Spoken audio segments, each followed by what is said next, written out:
भूमिपुत्र महाराष्ट्रमध्ये आपल्या सर्वांचं स्वागत। आपण ठाणे जिल्हा येथील आंबिवली रेल्वे स्टेशनच्या बाजूलाच असलेल्या एनआरसी कंपनीच्या आपण गेटवर आलोय। या ठिकाणी एनआरसी कंपनीच्या कामगारांचं आंदोलन गेल्या आज 23 दिवस झाले। आंदोलन या ठिकाणी सुरू आहे। हक्काची देणी आहेत त्या मिळाव्या आणि त्यांचं पुनर्वसन व्हावं। या ठिकाणी ही कंपनी बंद होऊन जवळजवळ 12 वर्ष झाले, तरी त्यांना त्यांचा हिशोब दिलेला नाहीये आणि यांना जी राहायला घरं दिलेली आहे त्या घरांमधून यांना काढून आणि ती घरं पाडली जात आहे। तर या संदर्भात गेली 15 दिवसापूर्वी भूमिपुत्र महाराष्ट्र चॅनल आणि भूमिपुत्र संघटनेच्या माध्यमातून आम्ही आवाज उठवला। यांची वाटचाल विजयाकडे झाली। काल केंद्रीय मंत्री रामदासजी आठवले साहेबांनी कामगार संघर्ष समिती या कामगारांना तिथे बोलवून त्यांच्याबरोबर मीटिंग घेतली। अदानीच्या ग्रुपचा ठक्कर त्यांनी तिथे येऊन त्या कंपनीची अदानीची बाजू मांडली आणि कामगारांनी त्यांची बाजू मांडली। ती मीटिंग सकारात्मक झालेली आहे। केंद्रीय मंत्री रामदासजी आठवले साहेबांनी मी या ठिकाणी त्यांचे आभार मानेल की त्यांनी त्या अदानीच्या माणसांना खडसावून सांगितलं की तुम्ही या कामगारांच्या देणी देण्यापासून तोंड लपवू शकत नाही, तुम्हाला यांची हक्काची देणी द्यावीच लागतील आणि यांचं पुनर्वसन करावंच लागेल। नक्की त्या मीटिंगमध्ये आता काय घडलं आणि काय काय झालं आपण त्या मीटिंगमध्ये प्रत्यक्षात उपस्थित असलेले भीमराव डोळस साहेब आपल्याबरोबर आहेत, आपण त्यांच्याशी बोलूया। आता काल जी मीटिंग झाली केंद्रीय मंत्री रामदासजी आठवले साहेबांबरोबर कामगार संघर्ष समिती आणि मंत्री महोदय आणि अदानी यांच्यामध्ये मीटिंग झाली, त्या मीटिंगमध्ये कोण कोण उपस्थित होतं आणि काय काय झालं? काल झालेल्या मीटिंगमध्ये माननीय रामदासजी आठवले केंद्रीय मंत्री यांनी बोलवलेल्या मीटिंगमध्ये स्वतः आठवले साहेब उपस्थित होते। त्याचबरोबर महेंद्र कल्याणकर जे महाराष्ट्राचे कामगार आयुक्त आहेत ते उपस्थित होते। त्याचबरोबर कल्याण डोंबिवली महापालिकेचे सन्माननीय आयुक्त डॉक्टर विजय सूर्यवंशी साहेब हे उपस्थित होते। त्यानंतर कल्याणचे प्रांत ऑफिसर हे उपस्थित होते आणि कामगार खात्यातील अनेक अधिकारी उपस्थित होते। अदानी ग्रुपच्या वतीने ठक्कर आणि दळवी आणि आणखी 2 लोक असे अधिकारी, असे 4 अधिकारी त्यांचे उपस्थित होते। त्याचबरोबर कामगारांच्या विविध संघटना युनियनचे प्रतिनिधीमध्ये प्रामुख्याने महाराष्ट्र जलन कामगार युनियनचे भूषण सामंत, त्याचबरोबर आयटेक युनियनच्या वतीने त्या मीटिंगमध्ये सुनंदा शेवाळे मॅडम, त्याचबरोबर फरीदा पठाण, आशा रोकडे आणि पगारेताई अशा 4 महिला आणि राजेश त्रिपाठी, मोहन कांबळे, त्याचबरोबर ते भूपेन पंत अशी आयटेक युनियनचे प्रतिनिधी होते। महाराष्ट्र जनरल कामगार युनियनचे संजय वाघमारे, SB शुक्ला हे उपस्थित होते। स्टाफ युनियनचे प्रतिनिधी म्हणून अविनाश नाईक, त्याचबरोबर सुधीर उपाध्याय हे उपस्थित होते आणि जे डिसमिस कामगार आहेत त्याचे प्रतिनिधी जे कटाऱ्या करतात, जे कटाऱ्या, मी स्वतः उपस्थित होतो। आणि अशा परिस्थितीत त्या ठिकाणी साधक बाधक चर्चेला सुरुवात झाली। माननीय मंत्री आठवले साहेबांनी व्यवस्थापनाला काही प्रश्न विचारले आणि त्याबाबत व्यवस्थापन संभ्रमात पडलं। मग कामगार प्रतिनिधीला विचारण्यात आले तेव्हा जे कटारिया यांनी सविस्तर माहिती प्रशासनाला दिली। त्यामध्ये अगोदर आम्हाला असं सांगितलं जात होतं की 103 एकर जमीन ही फॅक्टरीची आहे, तीच अदानीने घेतली, परंतु काल मात्र त्यांनी हे कबूल केलं की सर्व जमीन अदानीने घेतलेली आहे, परंतु त्याचे कागदपत्र मात्र ते कुणाला दाखवत नाही। याबाबतही त्या ठिकाणी चर्चा झाली। अदानीचे अधिकारी थोडे हे झाले, संभ्रमात पडले आणि त्यांनी त्याच्याबाबत कुठलाही खुलासा केला नाही, परंतु एवढंच सांगितलं की आम्ही सगळी जमीन घेतली। त्याचबरोबर कामगारांच्या देणीबाबत चर्चेला सुरुवात झाली। माननीय कटाऱ्या कामगार प्रतिनिधींनी सगळी सविस्तर माहिती दिल्यानंतर या ठिकाणी जमिनीच्या व्हॅल्युएशनबाबत चर्चा करण्यात आली। NCLT कोर्टामध्ये अदानी ग्रुपने खाजगी व्हॅल्यूवर करून त्या जमिनीचं संपूर्ण जमिनीचं व्हॅल्युएशन 217 कोटी करून ते NCLT कोर्टाला दाखल केलं। आणि ते कमी व्हॅल्युएशन, चुकीचं व्हॅल्युएशन, खाजगी व्हॅल्युएशन चुकीचं दिल्यामुळे NCLT कोर्टाने दिलेला जो निकाल आहे तो कामगाराच्या हिताचा आलेला नाही. याचं कारणच एक, त्या मिटिंगला एक प्रामुख्याने सांगावं की तो विकास प्रकाश गुप्ता नावाचे, ज्यांना RIT म्हणून नेमणूक केली होती त्यांची, की त्यांनी हे सगळं बघायचं आहे, कामगाराचे ड्यूज किती आहेत टोटल घ्यायचे, त्यानंतर कंपनीचा ताबा घ्यायचा आणि कंपनीच्या असणाऱ्या प्रॉपर्टीचं जाहीर लिलाव करायचा. मला वाटतं त्या विकास गुप्तानी कंपनीचा ताबा घेतल्यानंतर त्याने एक नोटिफिकेशन काढलं. त्यामध्ये त्याने स्पष्ट नमूद केलं की या ठिकाणी कुठल्याही युनियनचा संबंध राहत नाही, कामगारांनी इंडिव्हिज्युअल आपले ड्यूज द्यावेत आणि त्याप्रमाणे कामगारांनी स्वतःचे ड्यूज आयटक युनियनच्या प्रतिनिधीला अथॉरिटी देऊन त्या युनियनने मला वाटतं 1400 कोटी रुपयाचे 2700 कामगाराचे ड्यूजबाबत विवरण म्हणजे विकास गुप्ताकडे सबमिशन केलं. असं असताना विकास गुप्ताने मात्र स्टाफ युनियनने सुद्धा त्यांचं 62 कोटी रुपयाचं विवरण दिलं. डिसमिस कामगारांचं विवरण माझ्या माहितीपर्यंत 8-8.5 कोटीचं गेलं. तर ह्या सगळ्या गोष्टी त्यांच्यापर्यंत दिल्या असतानासुद्धा आणि त्यांना जे स्वतःला म्हणजे मान्यताप्राप्त युनियन, तथाकथित युनियन म्हणते, त्या युनियननी आणि मॅनेजमेंटनी 8 फेब्रुवारी 2008ला 984 कोटी रुपयांचं विवरण विकास गुप्ताकडे सबमिशन केलं. हे सगळं केलं असताना विकास गुप्ताने त्यामध्ये 2 पार्ट केले आणि ती सगळ्यात मोठी चूक आम्हाला असंही समजतं की विकास प्रकाश गुप्ता हे पूर्वी अदानीकडे नोकरीला होते. NCLT जी नियुक्ती होती हे समजतात त्याने तिकडे राजीनामा दिला. ते राजीनामा देऊन इकडे NCLTला जॉईन झाले आणि ते नियोजित त्यांना ते नियुक्त केलं गेलं आणि ते केवळ अदानीला मदत होण्याच्या कामीच त्यांची नियुक्ती झाली आणि त्यांनी नियुक्ती झाल्यानंतर निव्वळ अदानीच्या फायद्याचंच काम केलं. म्हणजे त्यांनी एक प्रकारे अदानीचंच प्रतिनिधित्व केलेलं आहे. त्यांनी निव्वळ म्हणजे काय, अजिबात त्यांनी अदानीचंच प्रतिनिधित्व केलं. त्यांनी ॲक्च्युली कामगाराचं प्रतिनिधित्व करणं आवश्यक होतं, परंतु त्यांनी अदानीचं प्रतिनिधित्व केल्यामुळे आम्हाला जो निकाल आला आणि व्हॅल्युएशन चुकीचं दिल्यामुळे तो निकाल चुकीचा आला. त्या निकालाच्या विरोधात NCLT दिल्लीच्या मुंबई कोर्टाच्या निकालाच्या विरोधात कामगार समूहाच्या वतीने NCLT दिल्ली येथे आयटेक युनियनच्या वतीने एक केस दाखल आहे. महाराष्ट्र जनरल कामगार युनियनच्या वतीने पुन्हा केस दाखल आहे. त्याचबरोबर स्टाफ युनियनच्या वतीने केस आहे. 3 केस दाखल झाल्या. आता ही सदरची बाब न्यायप्रविष्ट आहे. अदानीचे लोक इथे जे काम करतात ते सांगतात निकाल आलेला NCLTचा, पण NCLTच्या अगेन्स्ट आम्ही अपिलात आहोत, म्हणजे सदरची बाब न्यायप्रविष्ट झाली. आणि न्यायप्रविष्ट असताना सुद्धा ते आतमध्ये तोडफोडीचं काम चालू आहे. त्याला आमचा आक्षेप आहे. आम्ही पोलीस अधिकाऱ्याला सुद्धा त्यांची परवानगी मागतो, परंतु पोलीससुद्धा आम्हाला कुठलीही कागदपत्र त्यांची परवानगी असलेली देत नाहीत. सगळ्यात महत्त्वाचं म्हणजे 1 जानेवारी 2021ला 7:30 वाजता बंगालचा ट्रक बाहेर आला आणि आमच्या कामगारांचा ट्रक रोखला आणि लगेच पोलीस अधिकारी येतात आणि म्हणतात की तुम्हाला अधिकार काय. आम्ही त्यांना विचारलं की हा ट्रक जर निघाला असेल तर त्याचं वाउचर असलं पाहिजे, त्याची परवानगी असली पाहिजे आणि त्यांनी परवानगी दिली, त्याने ती कागदपत्र त्या ड्रायव्हरने मालक दाखवले पाहिजे.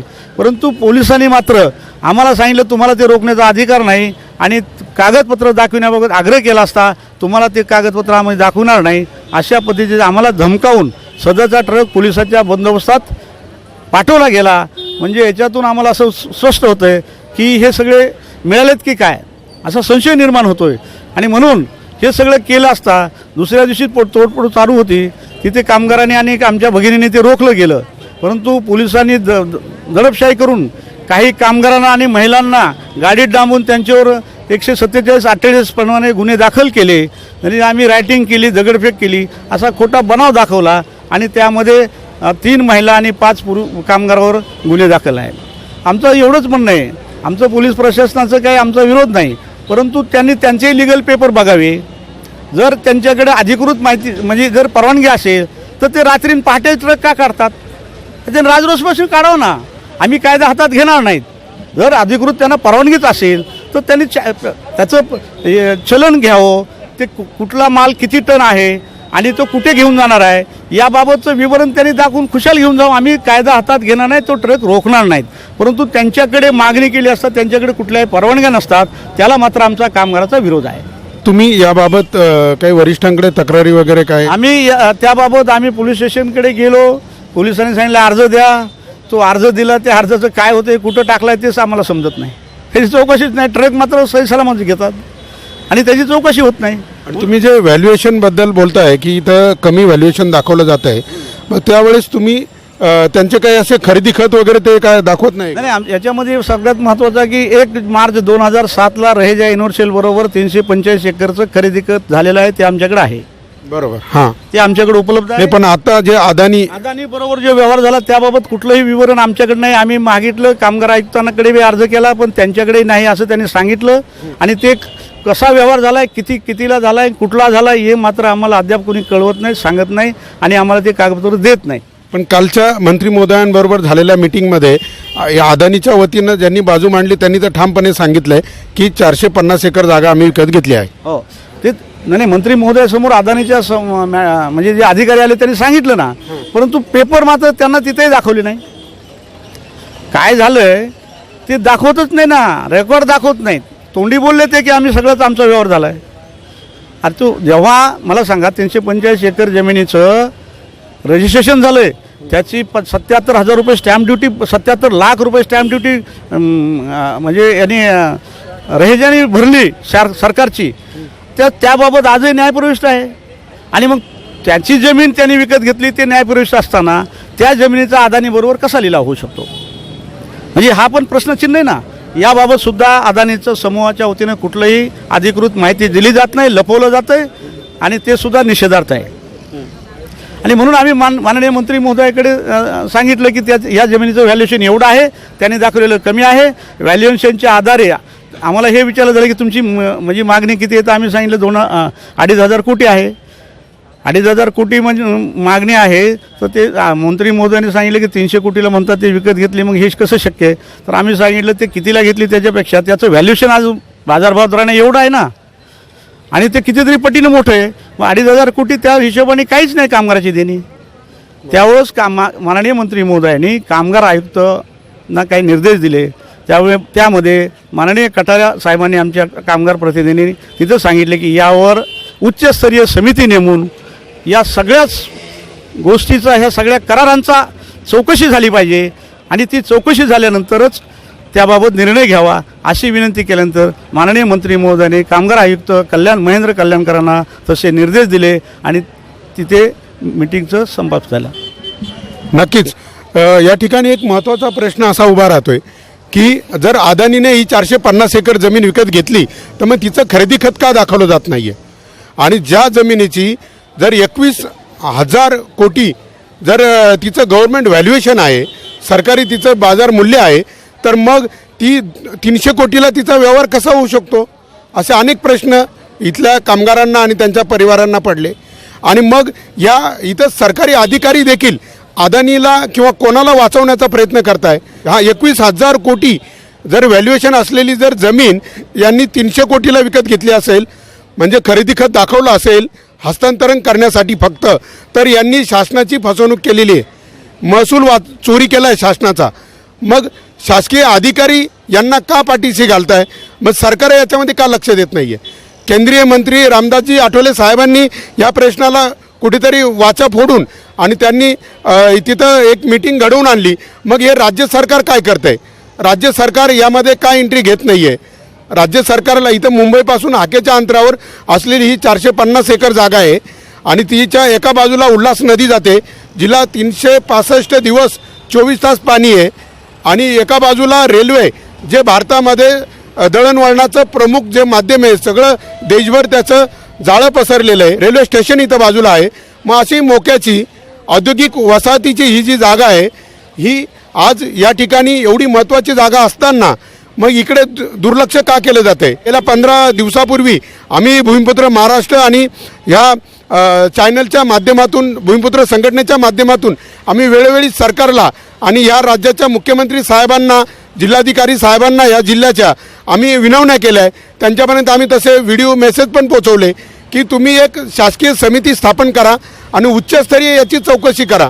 कारण आता आम्ही पूर्ण जेव्हा कॉलनी फिरलो, येथील या सर्व इतिहास पाहिला, तर या ठिकाणी 1941, 42, 43, 44 यावेळेस ज्या खरेदी झाल्या त्या फक्त 2 रुपयाचा स्टॅम्प पेपरवर, 4 रुपयाच्या स्टॅम्प पेपरवर आणि रेव्हेन्यू स्टॅम्प 10 पैसे 5 पैशाचे रेव्हेन्यूचे स्टॅम्प लावून साध्या कागदावर, आणि तिथं खरेदी खतं झाले आणि काही खरेदी खतांवर तर सह्यासुद्धा नाही आहे. मग ह्या जमिनी हस्तांतरित झाल्या कशा? ह्या 10 गावांच्या शेतकऱ्यांच्या ज्या काही पूर्वजांकडनं ह्या जमिनी ह्या उद्योजकांकडे गेल्याच कशा?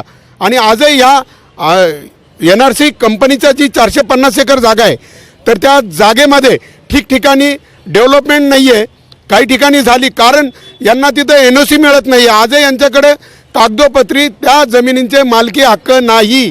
1 ते 50 सर्वे नंबर रेकॉर्डच सापडत नाही आहे. मग हे गेलंय कुठं? मग यांचे 7-12 उतारे कुठे? मग यांनी जर खरेदी खतं केले तर खरेदी खतं दाखवा. आणि मग जर तुम्हाला जर त्या जमिनी जर तुमच्या मालकीच्या आहे, मग येथील स्थानिक भूमिपुत्र शेतकरी त्यांचे पूर्वज इतर हक्कामध्ये का आहेत?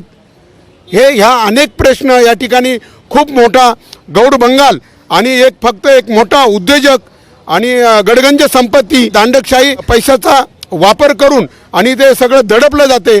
तर मी माननीय मुख्यमंत्री साहेबांना मी विनंती करतो या माध्यमातून की तुम्ही एक शासकीय समिती नेमा राज्यस्तरीय आणि त्याच्यामार्फत उच्चस्तरीय चौकशी होऊ द्या. रिटायर्ड जज, जिल्हाधिकारी आणि मोठमोठे अधिकारी त्याच्यामध्ये नियुक्त करा आणि त्यांच्या मार्फत या 1940-44 जे काही स्वातंत्र्यपूर्व काळाच्या आधी रसिकलाल चिनॉय या उद्योजकाने ज्या जमिनी घेतल्या, इथल्या काही ह्या भूमिपुत्रांनी इथील जे 10 गावाचे जे शेतकरी आहे त्यांच्या पूर्वजांनी अक्षरशः काही जमिनी फुकट दिल्या आहे. कुठल्याही प्रकारची किंमत आणि त्याचा उल्लेख नाही तिथे. त्या फुकट दिल्या का दिल्या?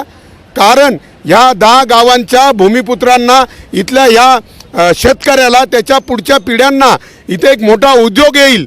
कारण त्यांनी स्वप्न दाखवले, आम्ही एक मोठा उद्योग 450 एकरमध्ये उभा करू आणि इथे नंदनवन होईल, तुम्हाला रोजगाराची संधी राहील, तुमच्या पिढ्यांना इथे शेती करायची गरज नाही. आणि शेतीमध्ये काय पिकतं तुम्ही शेती करू नका, त्या जमिनी आम्हाला द्या. आणि त्या भोळ्या भाबड्या यांच्या पूर्वजांनी त्या जमिनी ह्या उद्योजकांना दिल्या. कशासाठी दिल्या? कारण आमच्या पुढच्या पिढ्यांच्या रोजगाराची इथं प्रश्न सुटेल, रोजगार मिळेल. परंतु आज कुठे जमिनी गेल्या आणि आता नोकऱ्या गेल्या. मग आता या 10 गावातील या लोकांनी जगायचं कसं?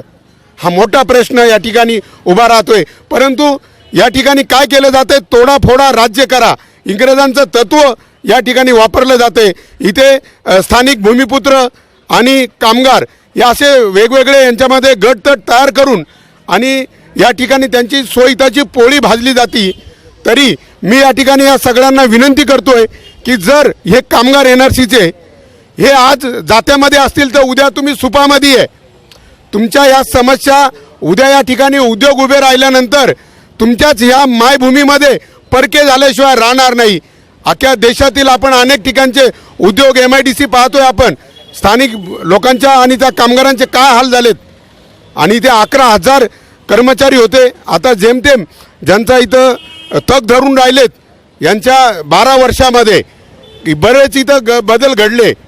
यांना 12 वर्ष जर एखादा माणूस रिटायर होतोय, आता तुम्ही बघू शकता, हे कटारिया साहेब आहे, डोळस साहेब आहे, ह्या महिला आहेत, या सर्व हे ज्यावेळेस आज रिटायर झाल्यानंतर सेवानिवृत्त आपण होतो त्यावेळेस आपल्याला जी पेन्शन मिळते, आपल्याला जी ग्रॅज्युटी मिळते, जो काही आपण सर्व्हिस केल्याचा 30, 35, 40 वर्षे यांनी आपल्या आयुष्याची ह्या NRCच्या विकासासाठी आणि ह्या उद्योजकांच्या विकासासाठी खर्च केली. आणि आज त्यांच्या म्हातारपणामध्ये त्या वयात त्यांचा जर तो आधार, त्यांना जर पैसा मिळत नसेल, मग हे लोक हे मेल्यानंतर हा अदानी NRC ही कंपनी यांना पैसे देणार आहे का? आणि मग हा यांच्यावर अन्याय नाही का? आणि आता जे काही अधिवेशन सुरू आहे, एकही इथला मंत्री, आमदार, खासदार तो प्रश्न तिथे उपस्थित करू शकत नाही का? मग तुमचा काय आधार आहे की नाही? अरे नुसते ह्या मतदारसंघातले आमदार खासदारच नाही तर पूर्ण देशातील हा देशातला विषय नाही आहे का? NRC आज भारतामध्ये एवढी मोठी एका ठिकाणी एवढी मोक्याची जागा आज भारतामध्ये दुसरी कुठेच नाही आहे एका उद्योजकाकडे. आशिया खंडामधील सगळ्यात पहिला अग्रगण्य आणि मोठा कारखाना स्वातंत्र्यपूर्व काळामध्ये भारतातील पहिला कारखाना म्हटलं तरी वावगं ठरणार नाही असा कारखाना बंद पडला आहे. आणि त्या कारखान्यातील जवळजवळ 3,500-4 हजार कामगार आणि त्यांचे परिवार रस्त्यावर आले. मग कोणी हा सामाजिक विषय असू शकत नाही का? हा देशाचा विषय नाही आहे का? मग हे कुणी मांडायचं? आणि मग तुम्ही काय फक्त निवडणुकीला फक्त मतदान मागायला त्यांच्याकडे येणार आहे का? मी म्हणजे केंद्रीय जे काही मंत्री आहेत रामदासजी आठवले साहेब त्यांनी हा मुद्दा यांची बैठक घेतली आणि कुठेतरी विजयाच्या दिशेने आज यांची वाटचाल सुरू झाली. पण मी या 10 गावातील सर्व नागरिकांना शेतकऱ्यांना मी एक असं या निमित्ताने एक आव्हान करतोय की बाबा रे, तुम्ही हा लढा फक्त यांचा नाही आहे, हा तुमचा आहे. तुमच्या पुढच्या पिढ्या तुम्हाला माफ करणार नाही. जर या ठिकाणी तुम्ही आता लढले नाही, संघटित झाले नाही, अरे या तुमच्याच बापदाद्यांकडून स्वस्तात भावनिक बनवून आणि एकदम 2 रुपये 4 रुपये किंमत असते का 1 एकरची, त्या 3-3, 4-4 रुपयाला ह्या जमिनी घेतल्यात. आणि आता काय आहे, आता त्याच जमिनी 12-12, 13-13 कोटी रुपये एकर झाले आहे. म्हणजे हा कारखाना बंद पडूनही कितीतरी नफ्यामध्ये त्या काळात यांनी 450 एकर जमीन किती रुपयाला घेतली असेल? 2 रुपये एकर 4 रुपये एकर जर असेल तर किती रुपयाची झाली? आणि आज हीच जर 21,000 कोटी रुपये सरकारी मूल्यांकन आहे. आणि बाजार मूल्य जर इथं पाहिलं तर एका बाजूला रेल्वे, एका बाजूला उल्हास नदी, त्यामुळे या ठिकाणी तिचं मूल्यांकन आपण करूच शकत नाही. आणि एवढ्या मोठ्या एका गटामध्ये लागून 450 एकर जागा आज महाराष्ट्रामध्येच काय भारतामध्ये कुठल्याही उद्योजकाला मिळूच शकत नाही. त्याला कुठेतरी 10 एकर कुठेतरी 5 एकर जागा घ्याव्या लागणार आहे. मग अशी मोठी जागा आहे तर तिची किंमत होऊ शकते का? नाही होऊ शकत. परंतु मी येथील परत एकदा 10 गावांमधील या भूमिपुत्रांना मी तुम्हाला असं बघा, आम्ही नाशिकवरून इथं आलोय. का आलोय? कारण इथलं जेव्हा आम्ही तुमच्या हालापेष्टा बघतोय, इथलं आंदोलन तुमच्यापर्यंत एकतर सगळ्यात पहिलं मीडिया कोणी येऊ दिलं नाही. स्थानिक पुढाऱ्यांनी बी डोळे झाक केली. आणि काय 25 जानेवारीला इथं जे काही फायर झाल्या, जे काही इथं आणि एक दहशतीचं वातावरण या ठिकाणी निर्माण झालं. आणि त्या दहशतीच्या वातावरणामुळे ना तुमच्या कोणी मदतीला येत होतं, ना कुठला नेता इथं फिरकत होता. परंतु मला हे शांताराम भाऊ शेलार त्यांच्या माध्यमातून येथील कामगारांनी माझ्याशी संपर्क केला. आणि माझा परिचय, मी भूमिपुत्र एक संघटना आहे आमची, त्या संघटनेच्या माध्यमातून शेतकरी, कामगार, बेरोजगार युवक यांच्यासाठी आम्ही लढत असतो. आणि भूमिपुत्र महाराष्ट्र हा जो चॅनल आहे, जसं जसं साहेब काळ गेला तशी युद्धाची शस्त्र बदलली. आता तलवारींचा आणि बॉम्ब-गोळ्यांचा आता तो काळ नाही राहिला. आता लढाईची आणि संघर्षाची शस्त्र बदलली. आता लेखणी आणि सोशल मीडिया ही सगळं आपली शस्त्र आहेत. आणि म्हणून आम्ही आमच्या आंदोलनाचाच एक भाग म्हणून आम्ही भूमिपुत्र महाराष्ट्र या चॅनलची निर्मिती केली.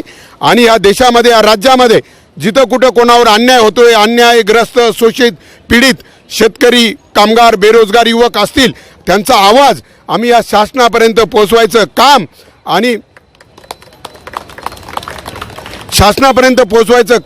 आणि त्या संबंधित लोकांपर्यंत त्यांचे डोळे उघडण्याचं काम आम्ही करत असतो. आणि म्हणून मी एकदा परत कळकळीने या 10 गावांमधील शेतकऱ्यांना आणि त्यांच्या बेरोजगार युवक जे काही तरुण असतील, मी त्यांना माझाही या निमित्ताने एक कॉन्टॅक्ट नंबर देतोय की तुम्हाला या ठिकाणी लढा उभा करावाच लागेल. हा नुसता NRCच्या कामगारांचा प्रश्न नाही आहे राजानो. तुमच्या पूर्वजांच्या ह्या जमिनी, हे मायबाप, ह्या 450 एकर जमीन आहे. एकदा का इथं कुंपण झालं, कुत्र्याला मध्ये घुसू देणार नाही, तेव्हा तुमचा तर प्रश्नच नाही. म्हणजे यांच्या परवानगीशिवाय तुम्ही आज जे इथं राजरोज फिरू शकता, हे सगळं बंधन येईल. तुम्हाला फक्त दुरून बघावं लागेल. आणि येथील ह्याच मावल्यांना, ह्या भगिन्यांना, ह्याच शेटजी घरांमध्ये धुणं भांडी करायची वेळ येईल जर तुम्ही आज जागृत नाही झाले तर. तुम्ही जागृत व्हा आणि हा लढा, हा संघर्ष असा एकजुटीने मोठा एकत्र करूया. संघटित व्हा आणि संघर्ष करू आणि आपल्या हक्काचा रोजगार आणि आपल्या हक्काची देणी आणि आपल्या हक्काची घरं मिळवू. इन्कलाब, इन्कलाब, इन्कलाब. भूमिपुत्रांचा, कामगारांचा, कामगार एकजुटीचा, कामगार एकजुटीचा. आणि मी सर्व आंदोलकांना या ठिकाणी एक विनंती करतो की मला अनेक जणांचे फोन आले होते, म्हणे आम्ही आत्मदहन करू, आम्ही या ठिकाणी सामुदायिक आत्महत्या करू. माझी एकच विनंती आहे की असं काही करू नका. तुम्ही हे बघा, आपला हक्क आहे. आपल्याला छत्रपती शिवाजी महाराजांनी 400 वर्षापूर्वी लोकशाही राज्य स्थापन करून या पृथ्वीला लोकशाही युग दिलं. 200 वर्षानंतर त्यांच्या कालखंडानंतर युरोपमध्ये लोकशाही आली. आणि म्हणून डॉक्टर बाबासाहेब आंबेडकरांनी जेव्हा घटना लिहिली त्यावेळेस त्या घटनेच्या प्रस्ताविकात बाबासाहेबांनी उल्लेख केला आहे की मला घटना लिहिताना अजिबात कष्ट पडले नाही, कारण माझ्या पुढे छत्रपती शिवाजी महाराजांचं स्वराज्य होतं. ह्या महापुरुषांनी डॉक्टर बाबासाहेब आंबेडकरांची घटना आणि छत्रपती शिवाजी महाराजांचे विचार जर आपल्या सगळ्यांसोबत असल्यावर आपल्याला कशाला आत्महत्या आणि कशाला आत्मदहन करण्याची गरज पडणार नाही. आपण सगळ्यांनी एकजुटीने आपण आज संघर्ष करू. आणि आता नक्कीच आपल्या ह्या NRC कामगार संघर्ष समितीच्या आंदोलनाची वाटचाल ही विजयाच्या दिशेने झालेली आहे. कटारिया साहेब पण आलेले, तर ते त्या मीटिंगमध्ये होते, त्यांच्याशी बोलूया का त्या मीटिंगमध्ये आता नक्की काय झालं. आतापर्यंत सांगितलं जायचं की अदानी ह्या उद्योजकाने 103 एकर जागा घेतली आहे, परंतु आता मीटिंगमध्ये पहिल्यांदाच कळलंय की 450 एकर जागा ही अदानीने घेतलेली आहे. नक्की हा काय प्रकार आहे आणि या जागांबाबत नक्की अदानी खरेदी खत का दाखवत नाहीये, कुठला अधिकारी ही किती रुपयाला घेतली हे का सांगत नाहीये, ते आपण जाणून घेऊया.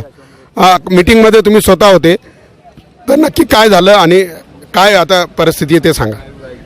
NRC कामगारच्या संघर्ष लढ्याची त्यांना कंपनीकडून देय असलेल्या रकमांची, त्यांच्या असणाऱ्या पुनर्वसनाची अनेक बाबीवरती चर्चा या देशाचे समाज कल्याण मंत्री आदरणीय रामदासजी आठवले साहेब यांच्याकडे 5 तारखेला झाली. त्या मीटिंगमध्ये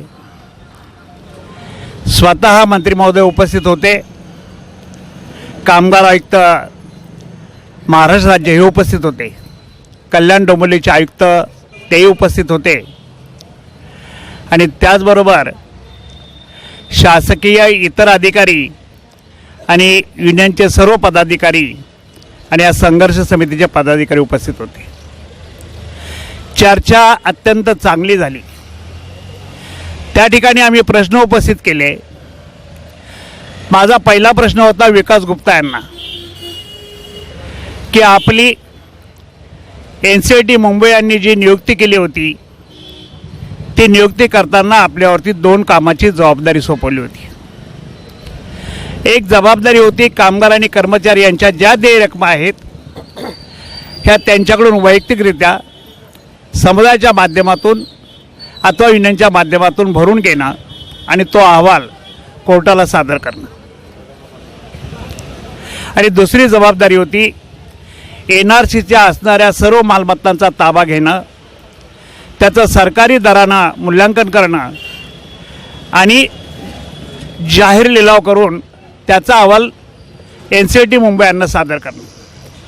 परंतु ही दोन्ही कामं जी आहेत ती विकास गुप्ताने अत्यंत चुकीच्या पद्धतीने हेतू परस्पर केली असं माझं मत आहे.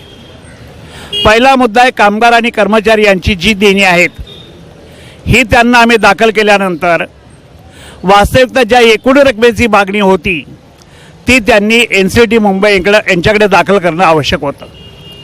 परंतु कुठल्याही प्रकारे कोर्टाचं त्यांना डायरेक्शन नसताना त्यांनी आमच्या देय रकमेच्या मागणींबाबत त्या ठिकाणी ॲडमिटेड आणि कंटेंजेंट कामगारांच्या रकमा लॉकआउटपर्यंत आणि लॉकआउटनंतरच्या अशा प्रकारची विभागणी केली आणि त्यामुळे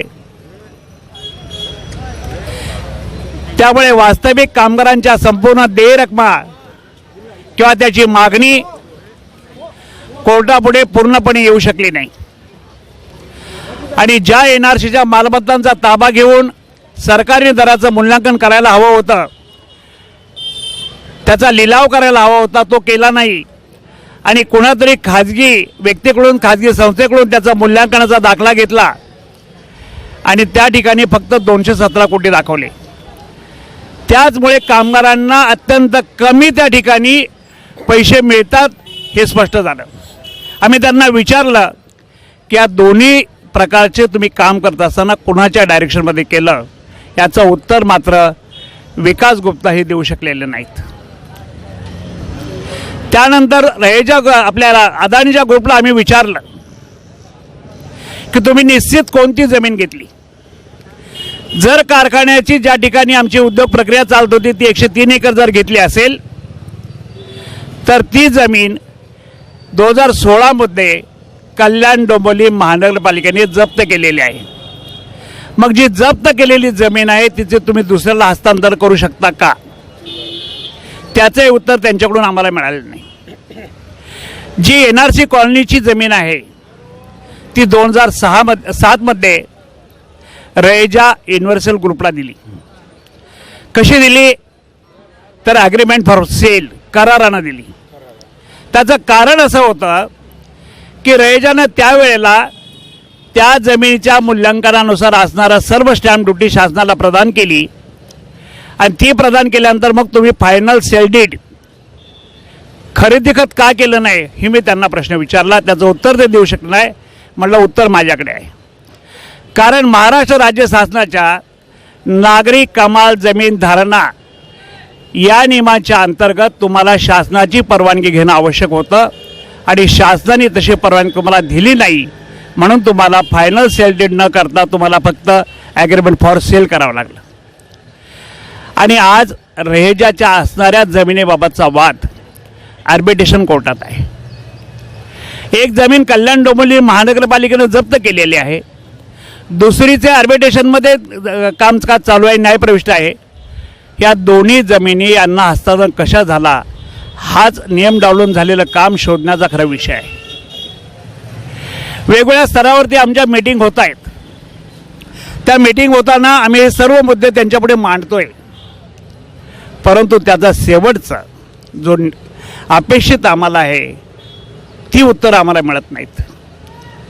रयजा देत नाही, विकास गुप्ता देत नाही, कामगार आयुक्त देत नाहीत, कमिशनर ऑफ डोंबिवली हे पण देत नाहीत.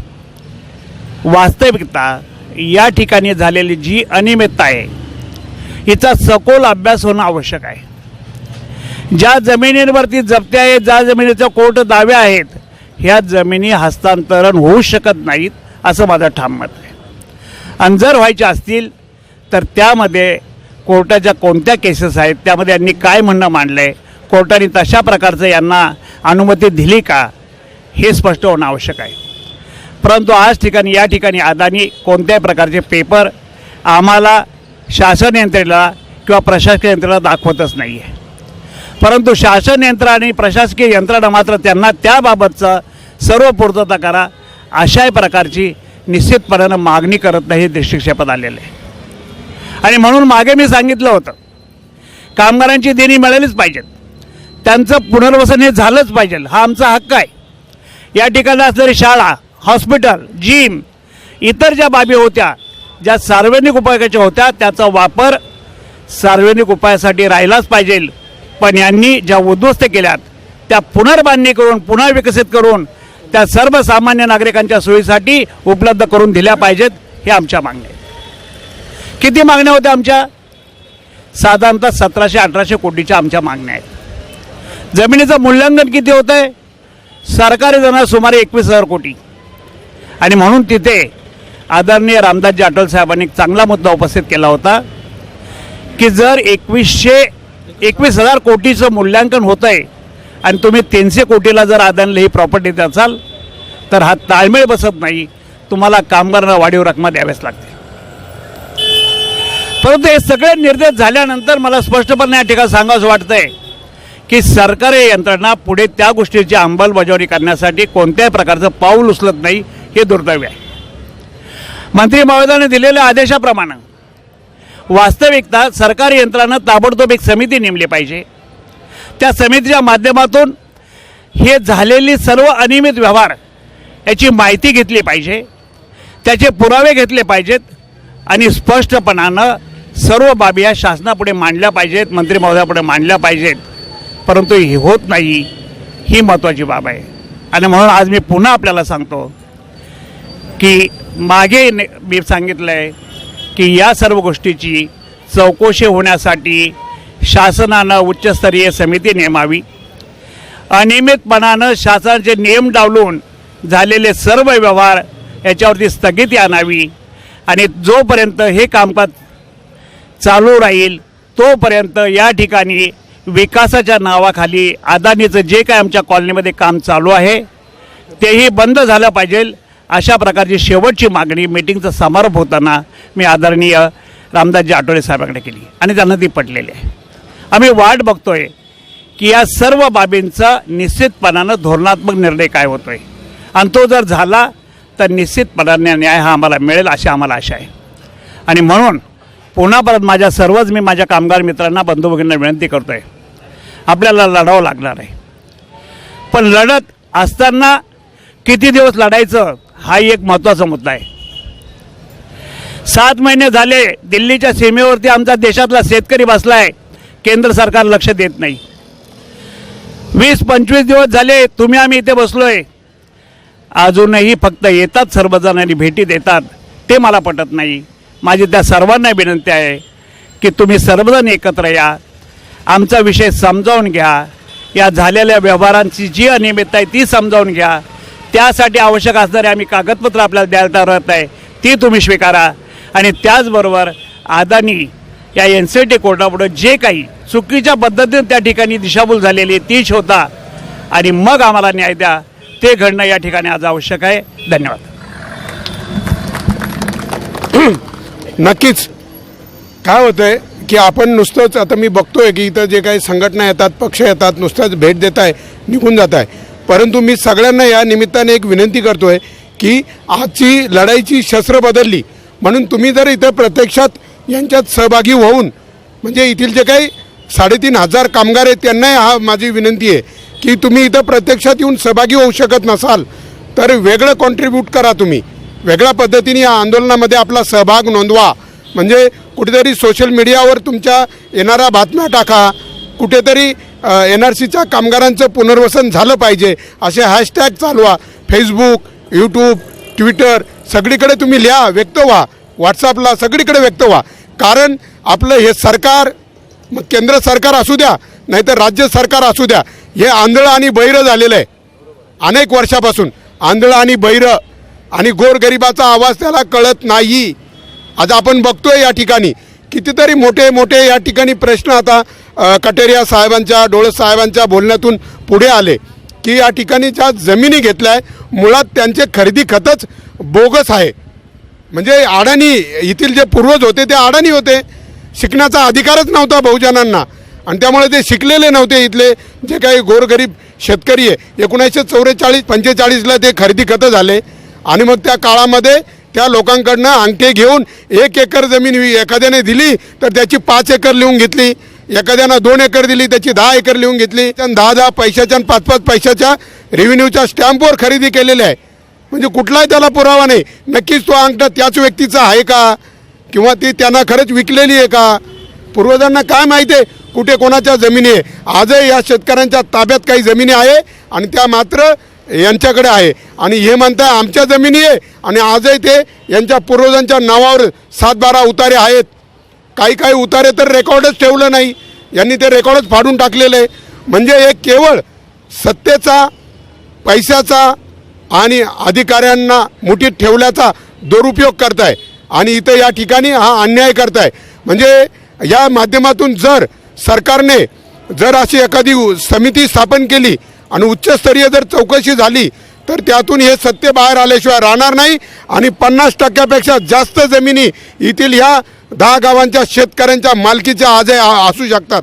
असं सत्य बाहेर यायला आणि हे सरकार आणि हा अदानी घाबरतो की काय? माझं त्याला आव्हान आहे की उलट अदानीसारख्या उद्योजकाने पुढे येऊन म्हणायला पाहिजे का ही मी 450 एकर जमीन खरेदी केली आणि हे घ्या माझे खरेदी खतं, हे घ्या. मी सरकारला म्हणे सांगतात की आम्ही कर भरतो, महसूल भरतो. अरे तुम्ही काय उपकार करत नाही आहे, तो भरता म्हणजे तुम्ही तो भरलाच पाहिजे. परंतु या ठिकाणी जर 20,000 कोटी व्हॅल्युएशन असलेल्या जमिनीची जर 300 कोटी रुपयाला खरेदी दाखवली जात असेल तर यापेक्षा देशाचं मोठं नुकसान कोणतंच नाही. म्हणून मी सगळ्यांना विनंती करतो, या माध्यमातून तुम्ही हॅशटॅग चालवा. इथं सखोल चौकशी झालीच पाहिजे आणि या NRCच्या कामगारांना न्याय मिळालाच पाहिजे. यांचं पुनर्वसन झालंच पाहिजे. यांची हक्काची देणी आहे ना ती. उद्या म्हातारे होऊन मरून गेल्यावर हे सरकार काय यांना काय इथं नंतर यांना स्मशानात जाऊन पैसे देणार आहे का? त्यांचा हिशोब, त्यांचा हक्क. आज कोणाच्या घरामध्ये या मुली लग्नाला आल्या आहे, कोणाचं काय तर कोणाचं काय, कोणाच्या घरात आजारी आहे, कोणत्या आजारपण आहे, जगायचं कसं? आणि त्यातल्या त्यात मी आता 8 दिवसापासून बघतोय. काल मी तिकडे पूर्ण कॉलनीमध्ये फिरलो. कुठेतरी यांचा नळ कापला जातो, पाईप कापली जाते, केबल जाळली जाते. अरे कशासाठी? म्हणजे या देशामध्ये लोकशाही शिल्लक आहे का? आपण लोकशाही जगतोय का? असे प्रश्न उभे राहत आहे. म्हणून मी सगळ्यांना विनंती करतो, तुम्ही हा चॅनल तर तुम्ही भूमिपुत्र महाराष्ट्र म्हणूनही यूट्यूबला सर्च करू शकता किंवा विनोद नाटे म्हणून सर्च करू शकता. माझा नंबर आहे, मी तुम्हाला सांगतो, 98 90 97 90 97. परत एकदा सांगतो, 98 90 97 90 97. कोणावरही शोषण, काही पीडित कुणी आपल्या आजूबाजूला असेल, आम्हाला बिंदास कळवा. आम्ही हे एक आंदोलनाचं एक साधन आहे, हा नुसतं चॅनल नाही आहे. आम्ही कोणाकडनं कुठल्याही बातमीचा कधीही 1 रुपया घेत नाही. निशुल्क आम्ही केवळ या सूचित, पीडित, अन्यायग्रस्त कामगारांच्या वेदना या सरकार, या आंधळ्या आणि बहिऱ्या सरकारपर्यंत जाव्या आणि ह्या मुजोर झालेल्या आणि पैशाची मस्ती असलेल्या या NRCच्या प्रशासनापर्यंत, मॅनेजमेंटपर्यंत पोचाव्या म्हणून आम्ही हा लढा सुरू केला आणि त्याला खूप चांगल्या पद्धतीने यशही आलं. 15 दिवसापूर्वी इकडं कुणी डुंकूनही बघत नव्हतं आणि त्यानंतर भूमिपुत्र महाराष्ट्राने ज्या दिवशी इथं हा लढा या मीडियासमोर आणला, जगापुढे आणला, आम्ही त्याच्या न्यूज बनवल्या, तळागाळात गेलो, त्यांचे प्रश्न समजून घेतले, जगापुढे आणले, तेव्हा याला एक वेगळी दिशा मिळाली. आणि आज प्रत्येकजण, प्रत्येक पक्ष इथे येऊन भेटतोय आणि आपल्या आपल्या पक्षाचे विचार मांडतोय आणि यांना पाठिंबा देतोय. तर या सगळ्या पक्षांना आणि सर्व नागरिकांना माझी विनंती आहे, बाबा रे, तुम्ही प्रत्येकजण या आंदोलनाचा भाग व्हा, या आंदोलनामध्ये सहभागी व्हा, तुमच्या परीने तुम्ही सहभागी व्हा. कुठेतरी त्या बातम्या शेअर करा, कुठेतरी लाईक करा, कमेंट करा, प्रतिक्रिया व्यक्त व्हा, या सरकारवर व्यक्त व्हा, संताप व्यक्त करा आणि तेव्हाच या आंधळ आणि बहिरं सरकार जागं होईल. आता कटारिया साहेबांनी सांगितलं की दिल्लीमध्ये काय चाललंय, ज्यांना एकतर कायदा कोणासाठी बनवतात, ज्या समूहासाठी बनवायचा आहे साहेब, डोळस साहेब, त्या समूहाने एकतर मागणी केली पाहिजे की आमच्यासाठी असा असा कायदा बनवा. आणि तो बनवल्यानंतर त्या समूहाला जर समजा तो कायदा नको असेल तर का तुम्ही जबरदस्ती करताय? का नाही हा कायदा तुम्ही घ्याच म्हणून? म्हणजे एखाद्या बापानं त्याच्या पोराला जीन्सची पॅन्ट आणि टी-शर्ट घालायचं नाही आहे आणि तो बाप काठी घेऊन बळच त्याला आणतोय, तुला ते घालावाच लागेल. अरे त्याला कपडे घालायचे, त्याच्या आवडीचे त्याला विचार. साधं एका माणसाला एवढं कळतं आणि मग हे सरकार का जबरदस्ती करतंय? शेतकऱ्यांना नको आहे तो कायदा. अरे जो अमेरिकेमध्ये हाच कायदा आहे, जाऊन अमेरिकेच्या शेतकऱ्यांचं त्यांचा अभ्यास करा. अतिशय सगळे शेतकरी कर्जबाजारी झाले तिथले. काही नाही, याच्यामध्ये काहीही नाही होणार आहे. केवळ ही अन्न प्रक्रिया या देशाची या उद्योजकांच्या घशात घालायची आहे, त्यांच्या हातात द्यायची आहे. म्हणजे तो मला हिटलरचा एक प्रसंग साहेब आठवतो. तो जेव्हा पार्लमेंटमध्ये आला, कोंबडा आणला त्याने, त्याची पिसं तो उपटत घालत होता हेरझाऱ्या आणि नंतर त्याला पूर्ण पखं उपटून टाकली आणि त्याला खाली टाकलं आणि मग अलगद खिशातली दाणे काढले, त्याच्यापुढे एक एक दाणा टाकला आणि तो कोंबडा कॉक कॉक कॉक करत त्या हिटलर मागे फिरत होता. त्याने सांगितलं ही अशी लोकशाही आहे म्हणे, यांचं शोषण करा, यांना असहाय्य बनवा, यांना लाचार बनवा आणि मग यांचंच शोषण करून यांच्याच पुढे थोडे थोडे दाणे फेका आणि हे लाचारीसारखे आपल्या मागं मागं पळतील. आणि खरंच त्या नजरेतली ही लोकशाही आम्हाला बघायला मिळते आज.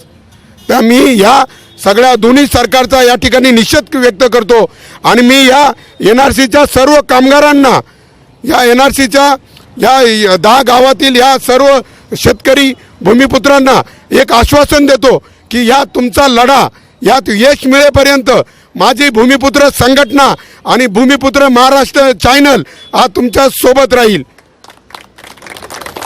तुम्ही कधी अर्ध्या रात्री मला फोन करा, आम्ही तुमच्या मदतीला उभं राहू आणि या शासनाच्या डोळ्यात झणझणीत आंजण घालून आणि तुम्हाला न्याय मिळवून देण्यासाठी या तुमच्या विजयामध्ये खारीचा वाटा आम्ही नक्कीच उचलण्याचा प्रयत्न करू. जय जवान, जय किसान, जय भूमिपुत्र. इन्कलाब, इन्कलाब. कामगार एकजुटीचा, कामगार एकजुटीचा.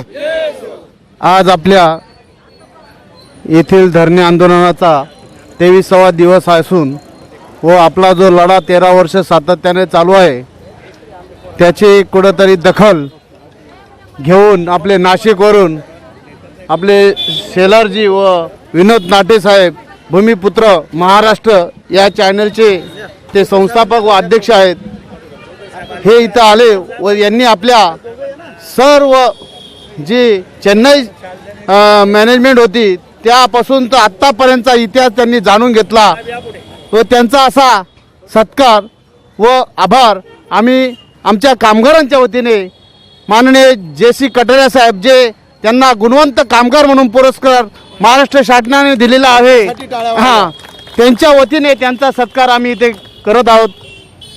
करा साहेब.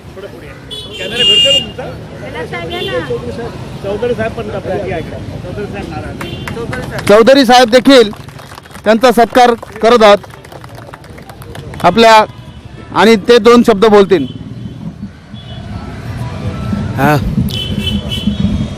भूमिपुत्राचे अँकर आणि संपादक श्रीयुत माटे यांचा सत्कार शाल आणि श्रीफळ देऊन करतोय. पण हा निरोपाचा नारळ नाही. घ्या, शाल घ्या आणि श्रीफळ घ्या आणि झाला तुमचा सेंड ऑफ. हा सेंड ऑफ नाही, हा निरोप नाही, हा केवळ त्यांचा सत्कार आहे असं मी समजतो आणि सन्मान आहे असं मी समजतो. आपल्या सर्व कामगार बंधू भगिनींच्या वतीनं आपण आज त्यांचा सत्कार यासाठी केला की अनेक पत्रकार आले. त्या दिवशी जवळ 25 पत्रकार होते. परवा प्रकाश आंबेडकर आले त्या दिवशी, परंतु नंतर त्यांचे फोन आले की आता तुम्ही आम्ही बातम्या लावल्या आहे, देतोय, आमचं काय ते बघा. माटे साहेबांनी स्पष्ट सांगितलं आहे की कोणाकडे 1 रुपया आम्ही घेत नाही, मागत नाही. केवळ एक आंदोलनाचा व्रत म्हणून आम्ही ह्या चळवळीत उतरलो आहे. या चळवळीमध्ये प्रसिद्धी माध्यमाचा एक अंग घेऊन या चळवळीची बांधिलकी मांडणारे पत्रकार माटे यांचं मी शतशत आभार मानतो आणि आपल्या सर्वांच्या वतीनं असंच आम्हाला सहकार्य असू द्या असं त्यांना पुन्हा पाचारण करतो.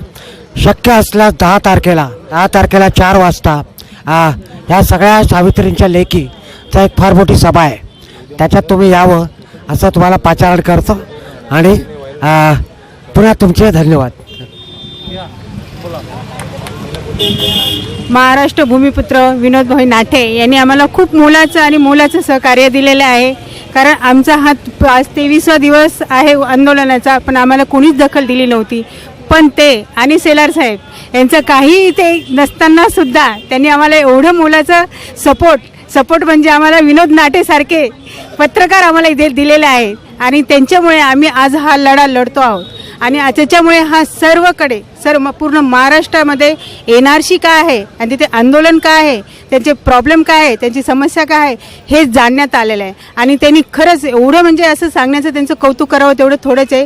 ते म्हणजे एवढं जीवाच्या पलीकडे जाऊनसुद्धा ते आपल्यासाठी खूप खूप कष्ट करत आहे. माझं एवढं ज्यांनी ते सांगितलं आहे त्याच्याबद्दल तुम्ही खरंच असा विचार करा. सगळ्या कामगारांना हीच विनंती आहे, जशी विनोद साहेबांनी केलेली आहे का सगळे कामगार जागृत व्हा आणि त्याच्या संघर्षासाठी उभे राहा, असं हे केलं पाहिजे.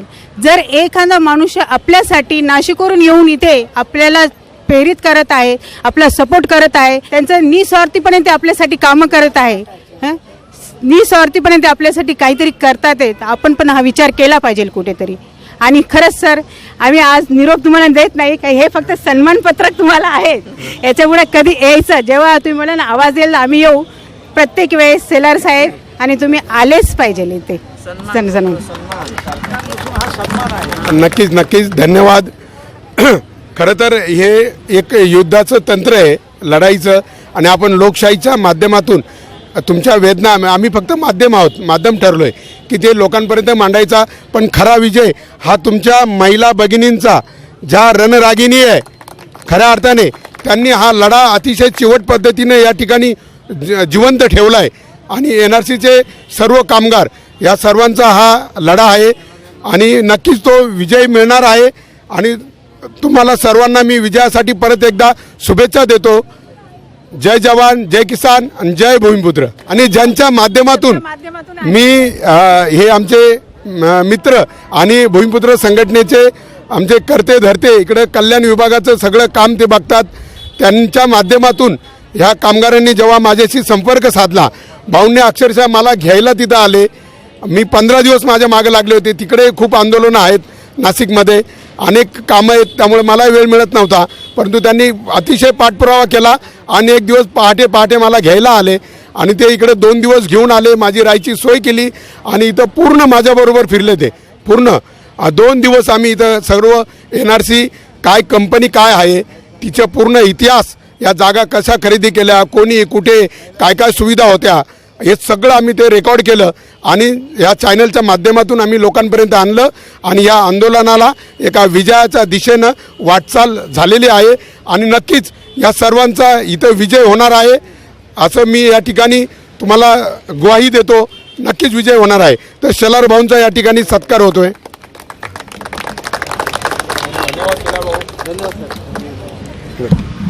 शेलार भाऊंना पण तेच सांगणं आहे की हा काही निरोपाचा नारळ नाही, हा सन्मान आहे. पुन्हा तुम्ही इकडे यावं, पुन्हा तुम्ही इकडे यावं म्हणून पाचारण करतो. धन्यवाद. माझं एकच म्हणणं आहे सर्वांना की मला सोमनाथ भाऊ हे ज्यावेळेस भेटले, त्यांनी मला ह्या सगळ्या NRC कंपनीच्या व्यथा सांगितल्या. त्याच्यानंतर माझ्या खरोखर डोळ्याला अश्रू आले की साला आपण कुठल्या जगात आहे, स्वतःसाठी खूप जगतो पण दुसऱ्यांसाठी जगावं ही माझी एक पहिल्यापासून एक निश्चय होती, इच्छा आहे आणि विचार राहणार.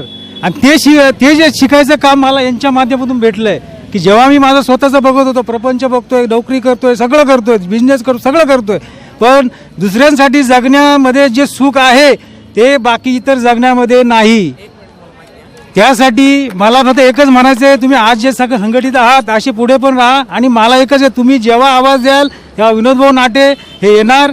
आणि सोमनाथ भाऊंचा आभार आहे की मला त्यावेळेस त्यांनी सांगितलं, त्यामुळे मी जरा तिथे आलो. आणि ह्या साहेबांना मी खूप विनवण्या केल्या, ते बिझी असतात पण त्यांना माझ्यासाठी त्यांनी वेळ काढला. तर विनोद भाऊ नाटे तुमचं मी खूप खूप आभारी आहे, तुम्ही आम्हाला वेळ दिला त्याबद्दल. आणि सगळ्या महिलांचं, ताईचं, सगळ्यांचं आभारी आहे की तुम्ही सगळे वेळेवर आलात.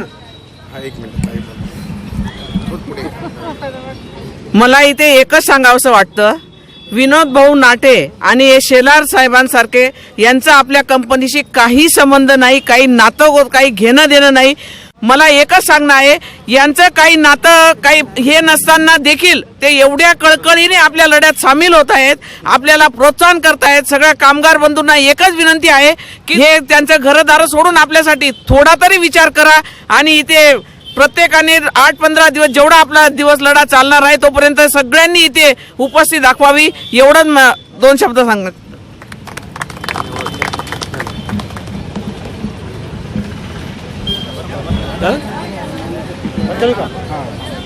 नमस्कार, आपलं हक्काचं चॅनल भूमिपुत्र महाराष्ट्र, शेतकरी, कामगार, शोषित, पीडितांना न्याय देणारं हक्काचं चॅनल म्हणजे भूमिपुत्र महाराष्ट्र चॅनल. आपणही भूमिपुत्र महाराष्ट्र या चॅनलला सबस्क्राईब करा आणि आपल्या हक्काच्या चॅनलला आपल्या प्रतिक्रिया कळवा.